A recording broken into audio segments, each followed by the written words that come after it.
They say that every land has its protector. And in the green highlands of Kenya, more than 100 years ago, that protector was a man named Koitalel Arap Samoei. He was not just a leader. He was a seer, a warrior, a voice for his people. And his story is one of courage, betrayal, and a legacy that still burns bright today. Koitalel was born around 1860 into a family of Orkoiyots, the spiritual leaders of the Nandi people. From the day he entered the world, people whispered that he was different. Elders spoke of visions, of dreams that foretold a coming storm. His father, Colonial Arap Samoei, was Orkoiyot before him. Colonial had the gift of prophecy. He warned that a terrible cattle disease would sweep across the land, followed by famine. And when the disaster came true, many were frightened. Some believed Colonial himself had caused it. Fear turned to anger, and he was killed. After his father's death, a struggle for leadership began. Brothers and rivals fought for the position of Orkoiyot. But in time, the mantle of leadership fell upon Koitalel, the young man marked by prophecy. It was during Koitalel's time as Orkoiyot that something strange appeared on Nandi land. A monster of fire and steel. The British called it the railway. But the Nandi called it the iron snake. It hissed, it roared, it tore through the earth. And wherever it went, it swallowed land, people, and freedom. Koitalel warned his people, these men are not just traders. They come with sweet words, but behind their words is conquest. And he was right. The Nandi people did not surrender. Under Koitalel's command, they fought one of the longest resistances in Kenyan history, more than 10 years of battle. They struck like shadows. They ambushed railway workers. They derailed trains.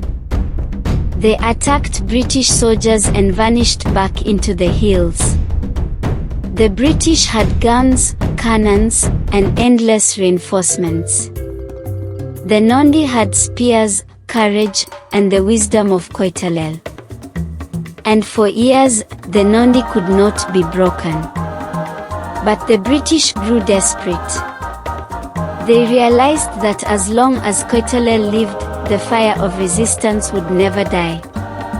In 1905, a British officer, Colonel Richard Hagan, sent word to Koitalel. He asked for peace talks. A chance, he said, to end the bloodshed. Koitalel agreed, but with one condition: both sides must come unarmed. And so, on October 19, 1905, Koitalel walked to the meeting place. His warriors followed behind, watching closely. Koitalel stepped forward. He extended his hand, ready to make peace. But in that moment of trust, the betrayal struck. Hagan pulled out his gun and shot Koitalel point blank. Then fired again. And again. Until the great leader fell to the earth. The British officer took his head. It was never returned. Koitalel was gone. But his death did not kill his spirit. Instead, it lit a fire. His people mourned, but they did not forget. Across Kenya, his name spread, whispered first in sorrow, then shouted in pride. Even today, more than a century later, Koitalel's memory lives on. Roads bear his name. Schools honor him.